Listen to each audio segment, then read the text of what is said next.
여러분, 복음은 복되고 기쁘고 아름다운 소식을 가리켜서 우리가 복음이라고 얘기합니다.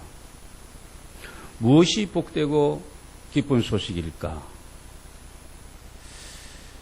여러분, 이 복되고 기쁜 소식은 다른 것보다도 구원받았다는 소식이죠. 구원받았다. 우리 기독교에서 말하는 구원은 종말론적인 구원만을 얘기하는 것이 아닙니다. 그래서 우리가 죽어서 천국 가고 영혼 구원 얻는 것, 물론 이것은 최고의 우리가 믿음으로 얻는 하나님이 주시는 복음에는 틀림이 없습니다. 그러나 기독교에서 말하는 구원이라는 것은 총체적인 구원, 또 다른 말로 표현한다면 전인적인 구원을 얘기하는 겁니다. 우리가 이 땅에 살아가면서 하나님의 자녀된 자로서 우리가 살아가는데 우리에게 많은 어려운 일들과 힘든 상황들이 계속해서 연속되어지고 또 발생할 수가 있고, 그 문제 때문에 우리가 정말 허우적거리고 때로는 막 염려, 걱정, 불안, 초조 막 이런 것으로 우리가 힘들 때가 굉장히 많이 있지 않습니까? 그런데 오늘 믿음으로 우리에게 주시는 이 구원은 이 영적인 문제, 영적인 고뇌와 내가 누구인가라고 하는 이 부분에부터 시작되어지는 인간 본질적인 어떤 그런 근본적인 질문들, 왜 내가 이렇게 선하게 살고자 하는 내 안에 이 악이 계속 도사리고 있고, 바울이 고백하는 것처럼 내가 선을 행하고 성령의 소욕을 따라 살아가기 원하는 마음은 있지만 내가 자꾸 죄 아래로 내 마음이, 내 삶이 그렇게 끌려가고 있는가 고민했거든. 탄식했거든. 오라 나는 곤고한 사람이로다. 여러분, 우리에게 주시는 구원은 이 영적인 이 고민과 갈등, 이 죄의 문제, 죽음의 문제에서 우리를 구원하시는 이 구원인 줄로 믿습니다. 뿐만 아니라 우리의 마음과 생각이 이게 또 문제입니다. 이런 혼적인, 이런 정신적인, 이런 우리의 마음의 이런 어떤 문제들도 다 주님이 주시는 평안과 위로를 주시고 이 구원입니다. 뿐만 아닙니다. 우리가 육체적으로 약하고 병들고 막 힘들고 이 여름철에 축축 처지고 살 기력도 없어 보이고 이런 우리의 어떤 육체적인 부분까지 회복시키시고 강건케 하시고 새 힘을 주시고, 여러분 이 구원도 여기에 포함되는 줄로 믿습니다. 그뿐만이 아닙니다. 가정적으로 여러분이 살아가는 삶의 많은 이런 또 직장과 이 사업의 이런 문제들, 관계의 문제, 이런 모든 것까지도 다 회복시키는 이런 총체적인 구원, 여러분 기독교에서 말하는 구원입니다. 여러분 이 놀라운 전인적인 이 구원의 은혜가 여러분 모두에게, 여러분의 가정 위에 충만하시기를 주의 이름으로 축복합니다. 이 구원은 누구로 말미암아? 예수 그리스도로 말미암아 우리에게 주어지는 구원입니다. 사도행전 16장 31절을 보면 주 예수 그리스도를 믿어라. 그래야 하면 너와 내 집이 구원을 얻으리라. 이 구원입니다. 주 예수 그리스도를 믿을 때에 믿는 자에게 주어지는 전인적인 구원, 오늘 우리가 얘기하는 구원입니다. 여러분, 오늘 우리가 이 자리에 있게 된 것은 누군가를 통해서 우리가 복음을 들었기 때문에 우리가 이 자리에 나와 있는 거예요. 여러분, 복음을 듣지 않으면 우리에게 믿음이 생기느냐? 듣지 않았는데 무슨 믿음이 생기겠습니까? 로마서 10장 14절을 보면은 믿지 않는 자를 어찌 부르리요? 듣지도 못한 일을 어찌 믿으리요? 전파하는 자가 없이 어찌 들으리요? 누군가 복음을, 이 복되고 이 아름답고 이 기쁜 이 전인적인 구원의 이 소식을 나에게 전한 자가 있었기 때문에 여러분 우리가 믿음을 갖게 되었고, 믿음을 갖게 되었기 때문에 하나님을 아바 아버지라 우리가 부르게 된 줄로 믿습니다. 여러분에게 복음을 전해준 자가 생각나면 여러분 그분을 우리가 업어줘도 시원찮은 거예요. 최고의 감사. 그분이 나에게 준 최상의 복이 그분을 통해서 그분이 나에게 복음을 전한 것 때문에 그게 부모님일 수도 있고 그게 자녀일 수도 있고 사랑하는 자부일 수도 있고 시아버지 시어머니 입장에서 본다면 그럴 수 있는 겁니다. 친구일 수도 있고 귀한 분들입니다. 그런데 여러분 중요한 것은 이 복음을 우리가 들었다고 해서 다 믿는 것이 아니라는 거예요. 내가 복음을 듣게 된 것, 그런 기회를 얻게 된 것, 감사할 조건입니다. 더 감사한 것은 내가 그 복음을 들었을 때, 그 간정을 들었을 때에 여러분 내가 믿게 된 것은 전적인 하나님의 은혜인 줄로 믿습니다.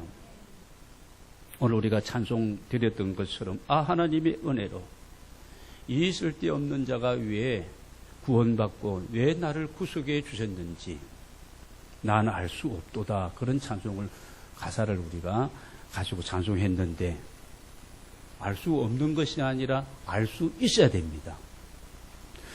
우리들이 복음을 이야기할 때 이 복음을 은혜의 복음이다 이렇게 얘기합니다. 여러분 은혜라고 하는 이 단어는 호의, 선물, 그저 주시는 그런 어떤 것, 그저 내가 받은 것을 여러분 얘기할 때 은혜를 입었다. 그래서 은혜는 윗사람이 아랫사람에게, 여러분 어르신들이 젊은이들에게, 부모님이 자녀들에게 은혜죠. 여러분 이 은혜는, 이 하나님의 은혜는 마치 흐르는 물과 같아요. 그래서 물은 보시기 바랍니다. 낮은 곳에서 높은 곳으로 흐를 수가 없는 거예요. 높은 곳에서 낮은 곳으로 흐르는 것이 원리입니다. 우리가 우리의 마음을 가난하게 하고 우리의 마음 속에 복잡한 것들을 좀 이렇게 좀 비우고 정리하고 우선순위를 좀 이렇게 또 이렇게 체계적으로 세우고 내가 하나님 앞에나 사람들 앞에 겸손하게 되어질 때에 여러분 그 가난하고 그 겸손한 그 온유한 그 마음 속에 하나님의 은혜가 머물게 됨을 믿으시기를 바랍니다. 그래서 이 하나님의 은혜를 우리가 잊게 되고 구원 얻게 된 것은 이 과정 속에 내가 한 건 우리가 한 것이 있을까 없을까? 우리가 하고 내가 한 것이 없다는 것이 오늘 말씀에 나오고 있습니다. 우리는 전적으로 부패한 사람들이었습니다. 완전 타락한 사람들이었어요. 이렇게 하나님과의 관계도 깨어지고 엉망이 된 우리를 하나님께서 불가항력적인 은혜, 불가항력적이라는 말은 거부할 수 없는 강력한 은혜로 말미암아 오늘 우리를 한 사람 한 사람 불러주신 줄로 믿습니다. 여러분 이것보다 우리가 더 감사할 것이 없습니다. 계속해서 감사해야 되고 우리의 삶이 지금 좀 피곤하고 어렵고 힘들다고 하더라도 그럼에도 불구하고 우리가 감사해야 되고 그렇습니다. 그래서 그리스도인의 감사는 만약에 조건부적인 그런 감사가 아닙니다. 하나님이 나에게 이렇게 해주시면 내가 하나님 앞에 충성하고 내가 하나님 앞에 이렇게 살아가겠습니다. 이게 아니에요. 우리 그리스도인의 감사는 비코 뭐 때문에 그런 감사도 아닙니다. 당신이 멋있고 당신이 젊고 당신이 이쁘고 당신이 능력이 있기 때문에 결혼할 때 말입니다. 그런 가능성이 저 사람에게 있기 때문에 내가 당신을 사랑합니다. 그게 아니라는 것입니다. 여러분, 우리가 예수 믿고 예수 그리스도 복음을 우리가 전하면서도 때로는 받게 되는 그 핍박이 있고 고난이 있어도 여러분, 그럼에도 불구하고 그래도 감사하는 삶, 이게 여러분 그리스도인의 삶인 줄로 믿습니다. 내가 평생에 몸이 좀 약해, 아니면 뭐 이런 어떤 내 평생에 내가 지고 가야 될 그런 어떤, 어떻게 보면 그런 짐이 있어. 여러분, 그럼에도 불구하고 그럴지라도 하나님 앞에 감사하는 것이 우리 그리스도인의 감사입니다. 그냥 감사하는 거죠. 내일 일을 우리가 잘 모르는 자들입니다. 그래도 우리가 불안하다든지 염려, 초조 그러지 않습니다. 폭풍 속에서도 평안을 누릴 수 있고, 여러분, 불확실한 이런 우리가 미래이지만은 소망 가운데 하늘의 새 소망을 품고 우리는 살아갈 수 있고, 여러분, 빼앗길 수도 없는, 빼앗아갈 수 없는 그런 기쁨과 그런 전천후의 감사가 여러분 그리스도인의 감사입니다. 여러분 안에 이런 감사가, 이 은혜가 넘치게 되시기를 다시 한번 주의 이름으로 축복합니다. 복음이 있으면 그렇게 된다는 겁니다. 그래서 우리가 복음 앞에 다시 서고, 이 복음의 본질을 우리가 붙잡고 우리가 살아가면 되는 거예요. 여러분, 복음이 무엇입니까? 복음은 간단한 겁니다. 예수 그리스도가 복음이고, 그 복음의 핵심은 예수 그리스도의 십자가와 부활입니다. 이 십자가의 부활을 나의 십자가로, 나의 부활로 믿고 고백하고, 그 예수 그리스도가 하나님이 보내신 메시아임을, 기름 부음 받은 구원자임을 내 마음에 믿고 입으로 시인하고 확신하면 우리는 복음 안에 사는 사람들입니다.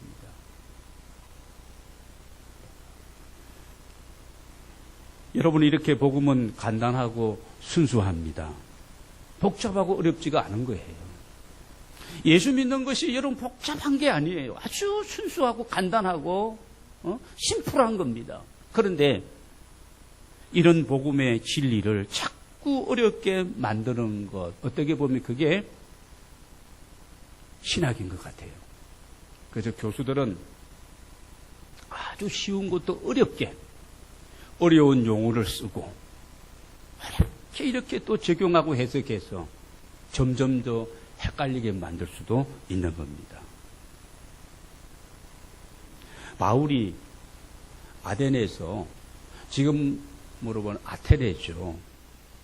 그 도시는 그 옛날 철학의 도시였습니다. 그래서 많은 뭔가를 득도하고 깨달은 사람들이 모여서 같이 토론하고 논쟁하는 것이 기쁨과 행복으로 알고, 그곳에서 사도행전 17장을 보면은요, 바울도 꽤 배운 사람이거든요. 누구한테 논리적으로, 학문적으로 뒤지는 사람이 아닙니다. 그래서 그곳에서 논리적으로, 철학적으로 변론하고 그들을 설득하면서 복음을 전했는데, 수학이 있기는 했지만은 생각한 것만큼, 수고한 것만큼 많은 수학을 얻지를 못했습니다. 오히려 좀 말쟁이가 무슨 말을 하는가 들어보자, 말쟁이라는 이런 어떤 칭호만 받게 되어집니다. 그래서 바울은 고린도라는 이 도시에 가서는 고린도전서 2장 1절부터 2절을 보면, 형제들아, 내가 너희에게 나아가 하나님의 증거를 전할 때에 말과 지혜의 아름다운 것으로 아니하였으니, 내가 너희 중에서 예수 그리스도와 그가 십자가에 못 박히신 것 외에는, 예수 그리스도와 그의 십자가의 이 사건 외에는 아무것도 알지 않기로, 전하지 않기로 내가 작정하였다고 그렇게 고백하고 있습니다. 여러분, 세상의 지혜와 지식으로 우리가 하나님을 알 수 있고 믿을 수 있느냐? 천만에요. 불가능합니다. 그러므로 우리가 전하는 이 복음의 내용, 전도의 내용은요, 일반 상식, 일반적인 어떤 그런 지식으로 보면 정말 미련한 주장입니다. 보이지 않는 하나님을 믿으라고 해요. 이 보이는 모든 것을 말씀으로 창조했다고 했죠. 홍해 바다를 육지같이 건넜다고 했고, 아침마다 만나가 내리고, 메추라기를 불어오게 하고, 이런 일들. 이런 예수님의 죽으심과 이 부활하심, 이런 것을 또 내 죽음과 그분의 죽음이 내 죽음에 무슨 상관이 있고, 아니 무슨 부활했고 무슨 영생을 누리고 있는 사람을 누가 봤냐, 보여달라. 그러니까 보시기 바랍니다. 우리가 전하는 이 복음, 이 기쁘고 복되고 아름다운 소식, 이 복음의 핵심은 세상적인 지식과 지혜로 본다면은, 상식으로 본다면은 말도 안 되는 얘기예요. 그 말도 안 되는 복음을 우리가 누구에게 소개받고 이 자리에 앉아 있거든요. 기적인 줄로 믿습니다. 성령의 역사인 줄을 믿으시길 바랍니다. 하나님의 은혜가 우리에게 있었다는 증거인 줄로 믿습니다.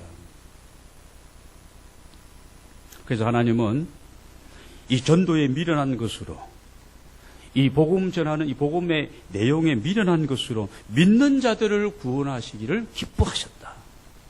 고린도전서 1장 18절 보면 십자가의 도는 복음이에요. 십자가의 도가 멸망하는 자들에게는 미련한 것이고, 구원 얻는 우리에게는 뭐라고요?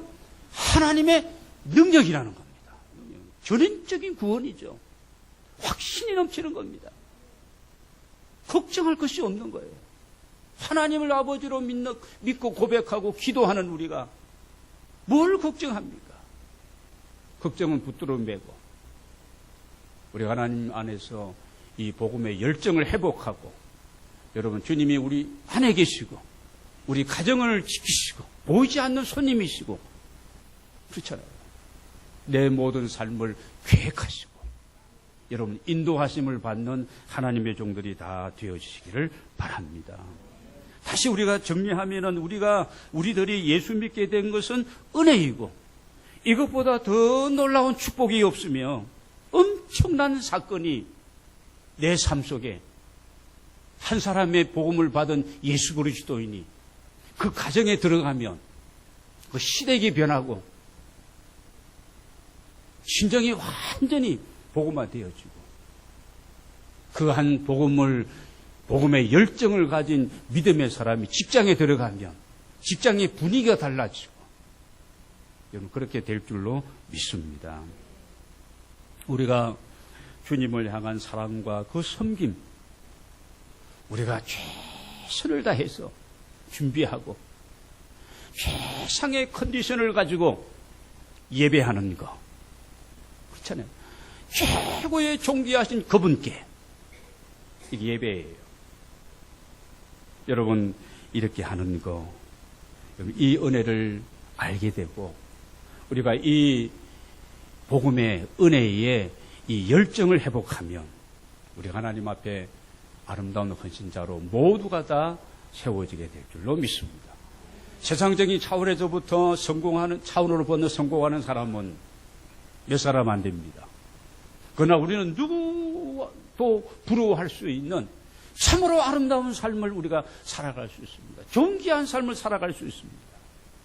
이 복음을 가지고 있는 자, 이 복음 안에 살아가는 자는 하나님 앞에 그런 삶을 살게 될 줄로 믿습니다. 오늘 본문 말씀을 우리가 한번 보겠습니다. 8절을 보겠습니다. 자, 8절을 보면 이런 내용이에요. 바울은 믿음의 아들 디모데에게 그대는 내가 이 복음 증거하는 것 때문에 죄수가 된 것을 부끄러워하지 않았으면 좋겠다. 복음을 전하다가 지금 옥에 갇히고 핍박을 받게 되는데, 이런 나를 보고 야 믿음의 아들 디모데야, 너는 이 나를 생각하며 너가 부끄러워하지 않았으면 좋겠다. 9절입니다.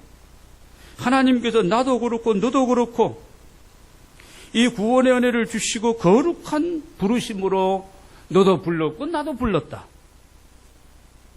뭔가 하나님이 거룩한 부르심으로 불러주었다면 뭔가 할 일이 있기 때문에 부르신 것이 아니겠는가? 여러분 우리가 하나님 우리를 택하고 부르시고 여러분 우리에게 어떤 일을 맡기신다면 감사한 겁니다. 항공무지로소이다. 하나님 앞에. 사랑하는 여러분, 하나님께서 우리를 향한 이런 어떤 부르심, 소명을 여러분 확신하시기를 바랍니다. 내가 하나님 그분께서 거룩한 부르심으로 부르셨기 때문에 오늘 내가 여기에 나와 있다는 사실을 여러분 믿으시기를 바랍니다. 이렇게 저와 여러분이 하나님의 부르심을 받은 것은 우리의 행위로 인한 것이 아니다. 9절의 말씀 보면 그 내용이 나옵니다. 오직 하나님의 계획하심이 있고 하나님의 은혜로 거저 선물로 우리를 불러주셨다고 말씀하고 있습니다. 여러분 믿으시면 아멘 하시기 바랍니다. 왜 부르셨을까? 어떤 계획을 가지고 우리를 부르셨을까? 11절입니다. 이 복음을 위하여 나를 너를 불러주시고 직분을 주시고 하나님의 일꾼으로 세워준 것임을 내가 알아야 되겠다고 말씀하고 있습니다. 여러분 12절을 다시 봅니다. 12절 같이 한번 읽겠습니다. 시작. 이로 말미암아 내가 또 이 고난을 받되 부끄러워하지 아니함은 내가 믿는 자를 내가 알고 또한 내가 의탁한 것을 그날까지 그가 능히 지키실 줄을 확신함이라. 바울은 이 복음을 위해서 받는 고난과 어려움이 있었지만 두려워하고 걱정하지 않는다. 왜? 그분이 계시기 때문에, 그분이 나를 아시기 때문에 걱정하지 않는다고 고백합니다. 14절도 우리 같이 한번 읽겠습니다. 시작. 우리 안에 거하시는 성령으로 말미암아 내게 부탁한 아름다운 것을 지켜라. 디모데야, 너 안에 우리 안에 거하시는 그 성령의 도움을 받았어. 여러분 성령님은 우리 개인에게 함께 하시고 여러분의 가정에도 함께 하시면서 우리 교회 공동체도 함께 하시는 주의 영이신 줄로 믿습니다.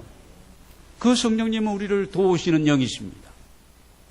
여러분 성령님의 도우심을 받고 그 성령님과 함께 여러분의 삶을 그분께 많이 의탁하시면서 코치를 받으면서 살아가게 되시기를 바랍니다.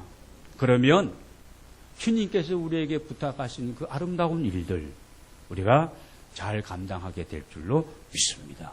주님이 우리에게 부탁하신 그 일은 다른 것 아닙니다.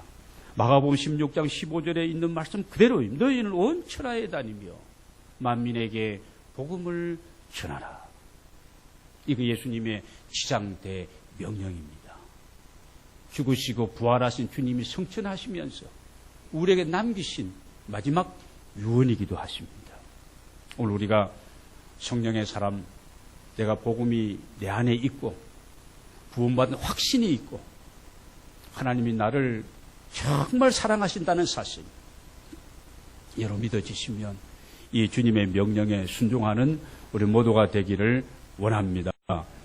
여러분 모두에게 이 복음의 열정이 회복되어지심으로 주님이 부탁하신 그 아름다운 일들 여러분 개인적으로 잘 감당하셔서 주님 앞에 영광 돌려드리는 그런 삶이 되시기를 주의 이름으로 축복합니다.